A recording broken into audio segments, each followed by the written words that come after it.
como tal, sabemos que hay el pene está compuesto por dos cuerpos cavernosos y un cuerpo esponjoso. ¿Ya? Aquí, como pueden ver en la imagen, en la parte superior, son los dos cuerpos cavernosos y en la parte inferior, que es el cuerpo esponjoso, por donde va la uretra en todo su trayecto y termina con el glande. El glande forma parte del cuerpo esponjoso. Sin embargo, cuando hay un paciente tiene una erección normal, la erección se forma de los tres cuerpos, los dos cuerpos cavernosos y el cuerpo esponjoso. Cuando hay priapismo, generalmente el que más solo se afecta son los cuerpos cavernosos, no tanto así el esponjoso. Hay la diferencia entre un priapismo y una erección normal. ¿Ya? No se van a confundir que son dos cuerpos cavernosos y un cuerpo esponjoso. Y la fisiología se completa con la irrigación sanguínea a través de los vasos sanguíneos, la arteria dorsal, y el drenaje venoso es la vena dorsal del pene, arteria y vena dorsal del pene, y la inervación sensitiva es a través del nervio dorsal, rama del nervio pudendo. Entonces, normalmente, fisiológicamente, ¿qué pasa? Más adelante hay una diapositiva donde vamos a hablar qué es lo que sucede cuando una persona recibe el estímulo eréctil, sea a nivel cerebral o a nivel sensitivo local, recibe una sensibilidad. Entonces lo que hace es aumenta el flujo sanguíneo a través de las arterias, llenando así los sinusoides de los cuerpos cavernosos. Estos cuerpos cavernosos, a través de neuroreceptores, fundamentalmente el óxido nítrico, hace una vasodilatación de estos sinusoides y mientras más dilatado, más sangre llega a través de la arteria y más éstasis de sangre hace a nivel de los cuerpos cavernosos y también el cuerpo esponjoso. Y secundariamente a este aumento de sangre, de circulación, de llegada de sangre arterial, va a haber una compresión a nivel de esta vena dorsal que hace que el retorno venoso se disminuya porque se comprime estas venas, entonces la arteria, por tanto, la sangre llega más y sale menos. Por eso es que el mecanismo fisiológico de la erección. Como les decía, hay muchos neurotransmisores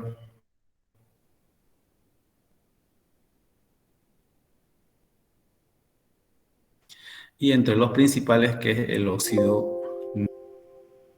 Eso de forma general, ¿ya? ¿Cuál es el contexto de la disfunción eréctil? Que no es lo mismo que disfunción sexual, como les decía. La disfunción eréctil se define como una constante y recurrente inhabilidad de conseguir. Uno es conseguir y otra cosa es o mantener una erección suficiente para una satisfacción sexual. Porque hay pacientes que tienen, por ejemplo, una eyaculación precoz y no pueden mantener, ¿no? O sea, rápido, y entonces inmediatamente sabemos que en el hombre sucede la eyaculación y posteriormente viene rápidamente la flacidez. Entonces, lo importante es eso, se da un promedio de 10 minutos por lo menos como mínimo para que haya una erección satisfactoria. ¿Listo? El concepto dice para conseguir o mantener la erección.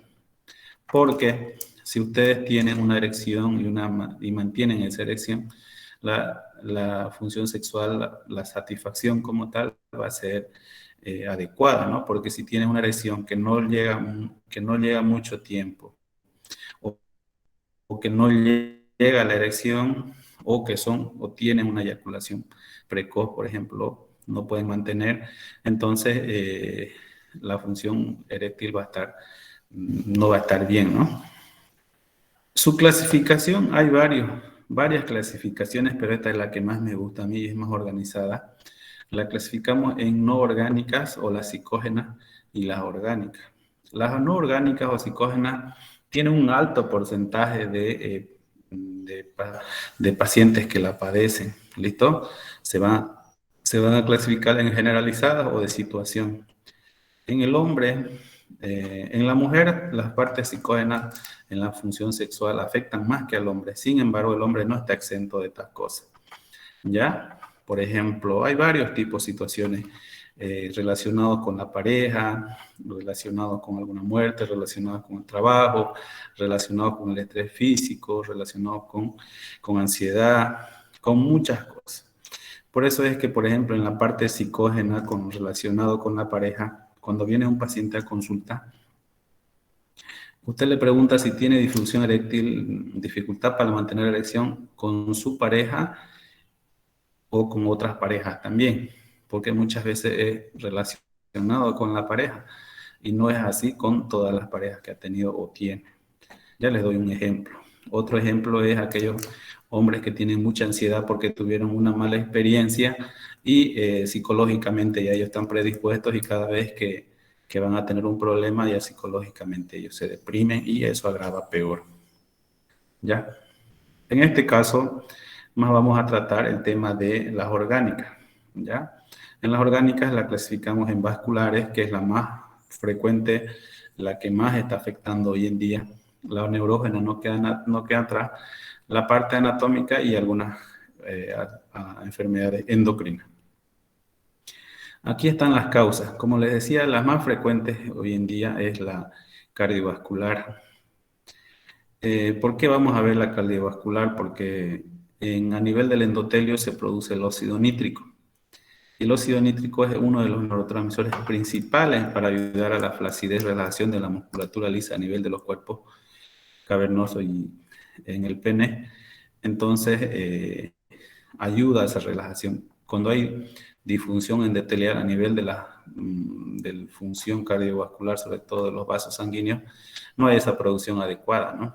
Entonces, ese óxido nítrico va a ser deficiente y no va a haber tanta relajación, por tanto no hay éstasis de sangre que es necesario para la erección, ¿verdad?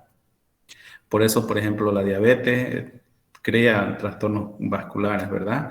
Además, la diabetes trae trastornos neurológicos, que también es una causa. Eh, por ejemplo, la hipercolesterolemia, la ateromatosis, la aterosclerosis, ¿no? Que es una causa frecuente. Y la obesidad por muchos factores que también ayuda a los pacientes que tienen trastorno de disfunción eréctil. Se han hecho estudios con el solo hecho de bajar de peso, muchas veces la función eréctil mejora en los pacientes. Y los otros medios, las otras causas, como les decía, por ejemplo, la endocrina, la hiperprolactinemia, las neurológicas, por ejemplo, aquellos pacientes que tienen enfermedades degenerativas como la esclerosis lateral amiotrófica, la esclerosis múltiple, la diabetes, como les decía, que también tiene trastorno neurológico. Algunas drogas, el alcohol, el tabaco, que es muy frecuente, hay muchos, el índice de personas que fuman cada vez es mayor, y eso siempre viene, tabaco igual asociado a disfunción eréctil, si no es a corto, es a largo plazo. El alcohol también. Entonces el alcohol viene a largo plazo, ¿no? El alcohol generalmente a corto plazo no causa disfunción eréctil, pero a largo plazo sí. Malformaciones o alteraciones anatómicas, por ejemplo, la enfermedad de la Peyronie, es una fibrosis que hay a nivel de las capas de los cuerpos cavernosos que causa deformidades y no permite esa anestesia que tiene a nivel del pene para poder que se haya llenado adecuado de sangre y la erección adecuada. Y algunos medicamentos también, ¿ya? Por ejemplo, los ansiolíticos típicos de algunas personas que toman, entonces también deprimen el sistema nervioso y también hacen que el deseo o la libido en los hombres disminuya y por ende causa una disfunción eréctil. Y algunos antihipertensivos también, que sobre todo cuando toman a largo tiempo, ¿no? Aquí hace rato les hablaba del mecanismo de la erección, ¿ya? Para hacer un recuerdo, repasar. Aquí están los cuerpos cavernosos, llega la sangre por las arterias dorsales del pene. Hay una relajación de la musculatura lisa, mayor éstasis de sangre y a la vez a nivel de la vena hay un éxtasis, se comprime la vena y no deja el retorno venoso, entonces aumenta la erección. Y ahí que tiene que ver el óxido nítrico.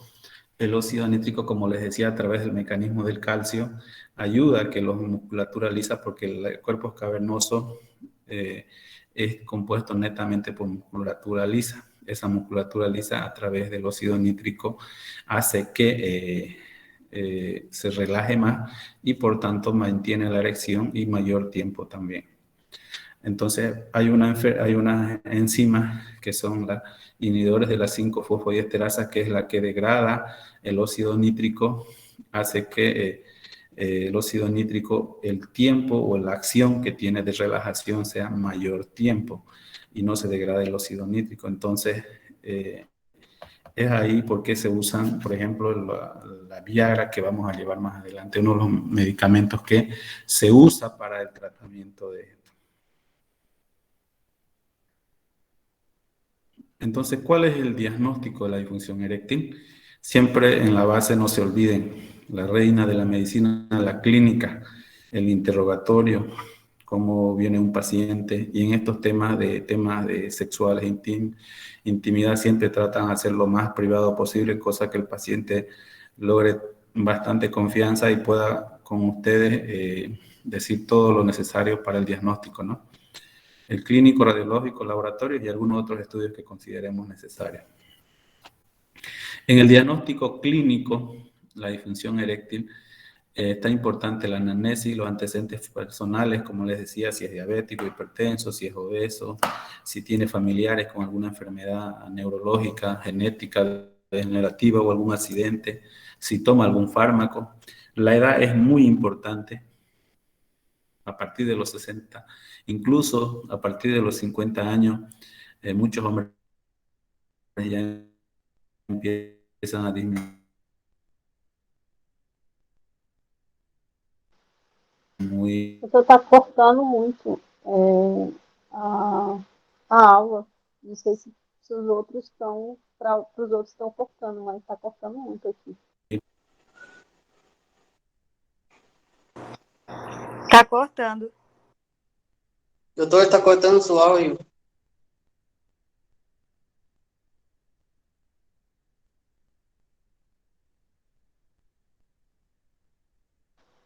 Agora não se escuta nada. Também acho que ele não está ouvindo nada mais.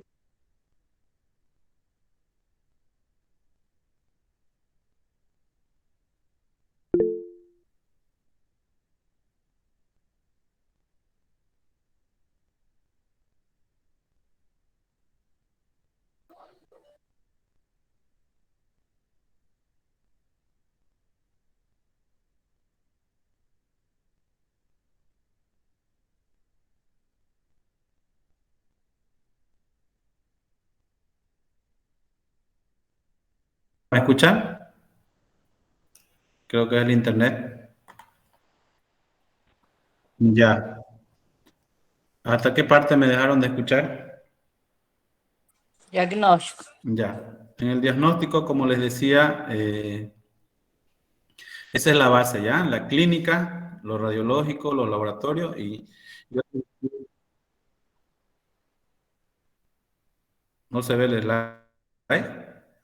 Não. A ver.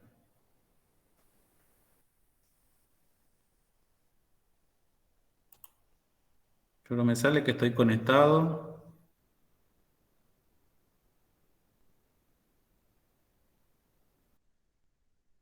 Volver otra vez.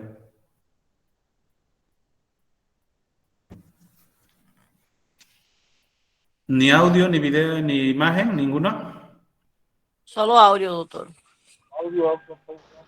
Áudio sim. A ver. Vamos a...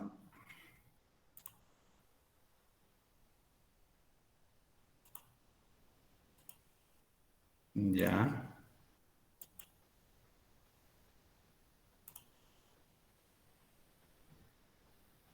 Ahora.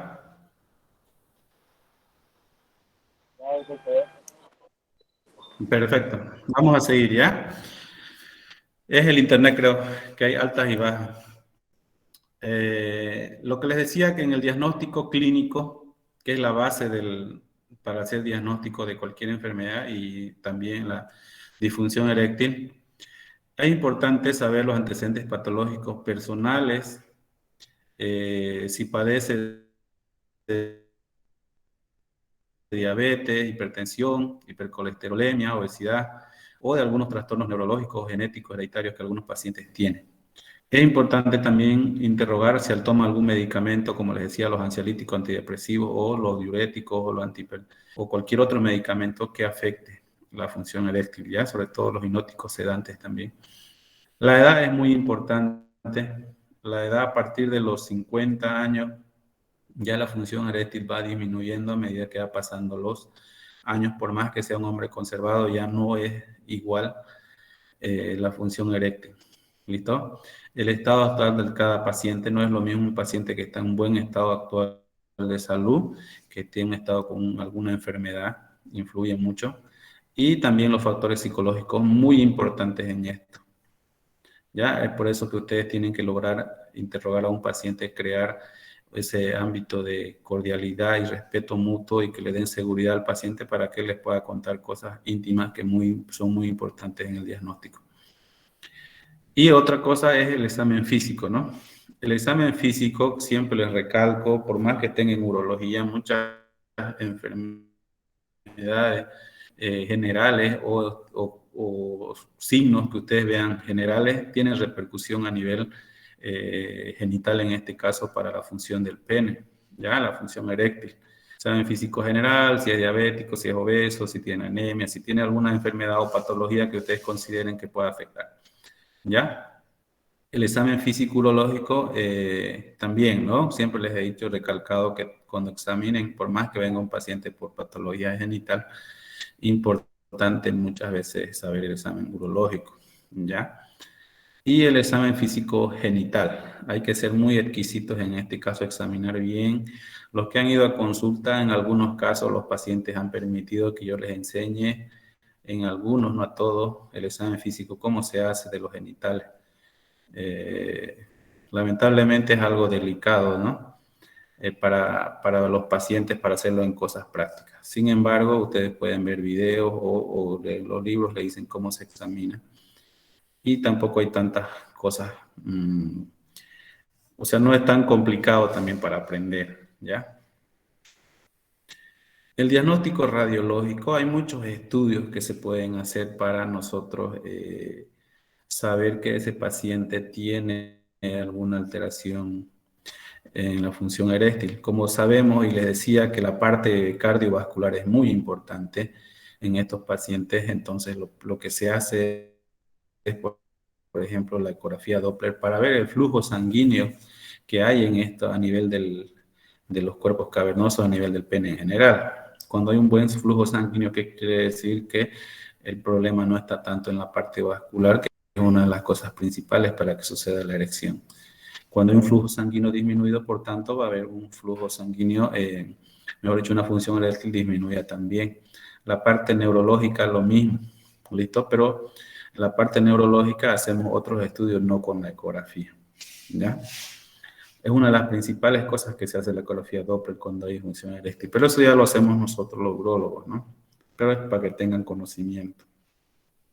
Y otras cosas que se hace también es la caversonometría, caversonografía, difusión dinámica, la arteriografía. Son estudios radiológicos que se hacen donde se inyectan contraste a nivel de los cuerpos cavernosos y se toman estudios de radiografía.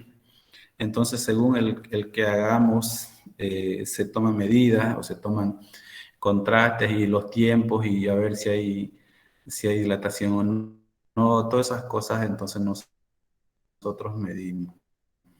¿Listo? Y la arteriografía peniana también, a ver si hay alguna alteración, alguna enfermedad que está impidiendo que le llegue sangre a través de la arteria, entonces también podemos hacer la arteriografía. Y otras cosas que hacemos también es la resonancia. Yo les decía cuando llevamos la clase de radiología urogenital, la resonancia magnética es un estudio radiológico que se usa muy bien para tejidos blandos. Y el pene es un tejido blando, entonces es un estudio muy importante que en algunos países es el día a día que se hace resonancia, sin embargo no en todos lados en disposición, ¿no? Y nos puede dar nos puede dar alteraciones a nivel del pene, a nivel del... o sea, toda la anatomía se divisa bien en la resonancia. Ahora, ¿qué diagnóstico de laboratorio? Si sospechamos, por ejemplo, un paciente que tiene hiperprolactinemia o cualquier otra alteración endocrina, entonces tenemos que hacer el análisis de laboratorio, ¿no? Entonces, todo es en sangre, ¿no? No hay examen de orina que nos pueda ayudar en este diagnóstico. Otros estudios, es las que les decía, es la inyección intracavernosa, como les decía, es inyectar un contraste o inyectar algún medicamento que ayuda a la forma de la erección, entonces y después vemos si hay respuesta o no. Y las pruebas vasculares o neurológicas, sobre todo las pruebas neurológicas, se hace estudios potenciales evocados, o la electromiografía según la zona, si hay una alteración neurológica que tenga antecedente el paciente. Pero ya esos son estudios más especiales que sí o sí lo tenemos que hacer los especialistas o los andrólogos, que son los que más se dedican a profundidad a temas de genitales, ¿no? ¿Cuál es el tratamiento? ¿Cuál es el tratamiento de la disfunción eréctil? Tratamiento médico y tratamiento quirúrgico. No hay más otro tratamiento. Dentro del tratamiento médico, ¿qué tratamiento hay? La primera línea son los inhibidores de la 5-fosfodiesterasa. Es lo que les decía, el medicamento que hace que inhibe la degradación a través de metabolitos intermediarios del óxido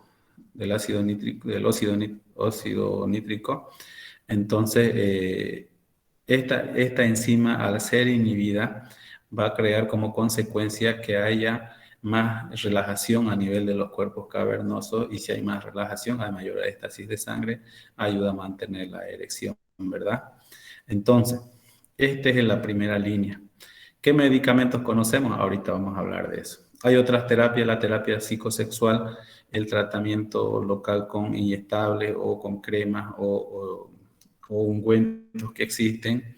Hay otros dispositivos y sobre todo aquí lo importante, control de la enfermedad de base. Como les decía, hay varias enfermedades que son causantes de disfunción eréctil. Si usted le da, por más que le dé tratamiento, si no controla esa enfermedad, entonces va a mantener, ¿no?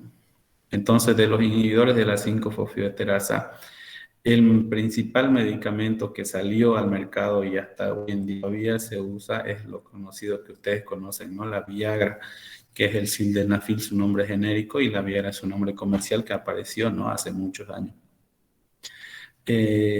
La Viagra hay tabletas de 25, 50 y 100 miligramos. Se empieza siempre por dosis baja de 25, después se da 50, dosis máxima de 100 miligramos. Hay otro, ¿qué ventaja tiene la Viagra? Que su mecanismo de acción es rápido, de 30 minutos hasta máximo 1 hora, ya está haciendo su efecto, pero dura hasta 6 a 8 horas, entonces eso hace que el efecto no sea tan largo. Sin embargo, hay otra que salió en el mercado en los últimos años y se ha mantenido y es preferida por muchos porque es el Tadalafil. Su nombre comercial lo encuentran como Cialis o hay como otros en otros países, pero su genérico es el Tadalafilo o Tadalafil. ¿Okay? Hay dosis de 5, de 10 y de 20. Este le dicen la droga del fin de semana porque dura 36 horas su efecto. Toma muy bien, es una droga que se usa mucho, ¿listo? Porque su efecto es más largo, ¿no? Y hay otros, vardenafil, avanafil, que son medicamentos que también se usan, que según el paciente también, ¿no? La necesidad que tenga, el costo también, en algunos países uno es más caro, pero saben que si no funciona el comercial, el genérico donde lo encuentren, como sildenafil, es más económico, ¿no? ¿Qué contraindicaciones no lo puede tomar cualquier persona de estos medicamentos? ¿Listo? Los que están usando nitrato, por ejemplo, aquellos pacientes que son cardiópatas, ¿no? El nitrato de isosorbide, por ejemplo, o cualquier otro nitrato, ¿listo? Cuando padecen de presión arterial elevada y no están controladas, o cuando padecen de trastornos de hipotensión. anginas inestables o las enfermedades cardíacas de cualquier causa que ya tengan un componente ya de afectación funcional. ¿Listo? Sobre todo aquellos pacientes, en resumen, ¿no? Si se dan cuenta, que tengan cardiopatías o enfermedades vasculares que puedan ser alteradas a través. O en todo caso, si el paciente sí o sí quiere tomar el medicamento, se hace una valoración con el cardio,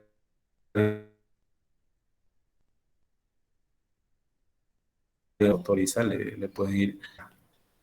¿Qué efectos adversos tiene? Las más comunes, los pacientes van a ver rubor, van a tener cefalea, visión borrosa, la palpitación, mialgia. Sin embargo,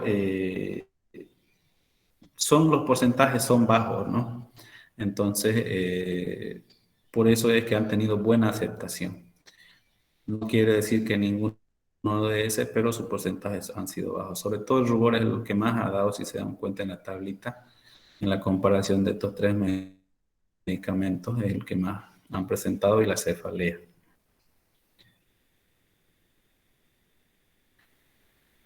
Ahorita,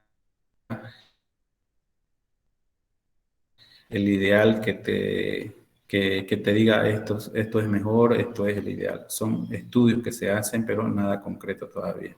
Pero sí hay grandes avances, posiblemente salgan al mercado en los próximos años. Lo malo es que los fármacos que han salido tienen relacionado con la histamina, la serotonina, otros neurotransmisores que siempre al final terminan quitando los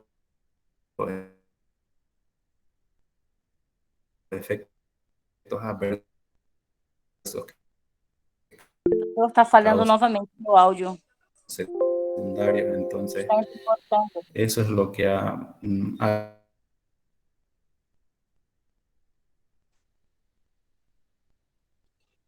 Doutor, está entrecortando su que áudio. de varias formas han intentado No dar estamos resultados. escuchando, doctor. Tá, Nosotros no volta escuchamos nada. porque nosotros no escuchamos o que usted falou. ¿Desde qué parte? Uno antes. Desde ahí. Efecto secundario. Ahí, ¿Desde aquí? ¿De los efectos ahí, doctor. adversos? Desde ahí, doctor. Desde ahí. Ya. Les decía que los efectos adversos, no, el porcentaje de efectos adversos no es alto, ¿ya? Sin embargo, los efectos que más se ha visto en los pacientes es la cefalea y el rubor. Como hay una vasodilatación, no solo afecta a nivel local, ¿no? Sino a nivel general, entonces eso hace que cause el rubor en las personas y la cefalea. Pero en general, si ustedes ven en la tabla, hay otros signos, síntomas o efectos secundarios que no son muy altos. ¿Listo? Por eso es que son las drogas o de primera línea, ¿ya? Lo ideal aquí es saber a quién dar. A los jóvenes, por ejemplo, no es recomendable dar porque se hace dependiente, su cuerpo se va adaptando y ustedes van a ver muchos pacientes que por experimentar nuevas cosas o por querer sorprender o llamar la atención de alguien, toman esas cosas. Sin embargo, no es bueno. ¿Listo? Porque el cuerpo va creando dependencia. Y entre los efectos adversos, eso como les decía. Si ustedes saben a quién dar, los efectos adversos casi no son perceptibles. Y el efecto, si por ejemplo tiene una cefalea, eso va, a medida que va pasando, el efecto del medicamento va desapareciendo también. Y les decía que hay otros medicamentos, ¿ya? Relacionados con otros neurotransmisores que han ido avanzando y se han hecho estudios. Seguramente en los próximos años van a salir, pero son neurotransmisores que han visto con la serotonina, la histamina, con el mismo relacionado con la fosfodiesterasa, otros medicamentos, pero los efectos secundarios que tienen los medicamentos estos hacen que no sean unas drogas pues que ya salgan al mercado y de una vez sean mucho mejor con los que ya existen, ¿no? Ahora les decía que hay tratamientos también locales, a nivel local, tópico o inyecciones o se inyecta transuretral, medicamentos en cremas o ungüentos o soluciones para masaje. Entonces, no han dado tantos resultados, pero también se pueden usar que son de segunda línea. Por ejemplo, uno de ellos es el alprostadil, que son medicamentos que se aplican o se inyectan a nivel del pene, entonces pueden generar una erección, ¿ya? Pero el efecto no es tanto como el esperado, por eso es que no tiene tanto boom en el mundo, ¿no? Hay otros dispositivos que ustedes habrán visto en las tiendas de sex shop, entonces no tienen tanto efecto. Es más la incomodidad muchas veces, es más la experiencia que quieren vivir algunos que el beneficio como tal que les va a traer. Entonces, el tratamiento quirúrgico es el que más se ha avanzado hoy en día. En aquellos pacientes que usted valora, le da un tratamiento médico, no tiene ninguna respuesta, o ya tiene, por ejemplo, una enfermedad en la peyronie donde el cuerpo cavernoso ya perdió toda la elasticidad y no hay forma de que logre erección, entonces se ponen las prótesis. Entonces hay varios tipos de prótesis. Inicialmente se inventaron estas prótesis que son las maleables, que cuando el paciente está en erección, por ejemplo, se la pone toda recta, ¿no? Y cuando va a estar el paciente no va a tener relaciones, se puede hacer manipular y lograr que se doble, como decir, digamos, ¿no? Entonces por eso se llaman maleables. Hay de diferentes tipos de materiales. ¿Listo? Pero todavía existe, no ha cambiado, pero ahora aparecieron otras que son mucho mejores, que son las prótesis hidráulicas de 3 componentes. Algunos lo llamaron, no sé si lo han escuchado, la bombita que les decían. Es porque tiene 3 componentes. Hay uno donde usted aprieta, que es su regulador, que es el que activa que se controle. Por ejemplo, tiene un reservorio. Este reservorio está lleno de un líquido especial y cuando usted activa aquí la prótesis, ese líquido que está en el reservorio pasa aquí a los cuerpos cavernosos en la prótesis, en los componentes, y se llena eso como si fuera una erección normal, digamos, ¿no? Entonces, del reservorio pasa ese líquido, hace la erección, tiene relaciones sexuales, termina sus relaciones sexuales, desactiva esto y entonces ese líquido que llenó aquí a los cuerpos, las prótesis que están en los cuerpos cavernosos, vuelve a su reservorio. Y así. Y el paciente le enseñan, le entrenan, ¿no? Cada vez que va a tener relaciones sexuales. Obviamente estos tratamientos son muy caros. Los tratamientos van desde 20,000 hasta 50,000 dólares según donde vaya. Entonces, son muy efectivos, son muy cómodos, muy aceptados por los pacientes. Hay varios modelos, pero lo que limita es el costo, ¿no? Pero el que quiera hacérselo o el paciente que le pida y tenga la posibilidad, son muy, muy buenos. Entonces, eso es el tema de hoy.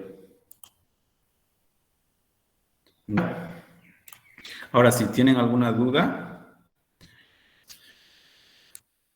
creo que se escuchó un poco entrecortado, ¿no? Unas partes. Sí, doctor. Ya. Si tienen alguna duda ahora o si no para pasar a las aclaraciones ya todo lo que nos queda ya la última semana de clases, ¿no?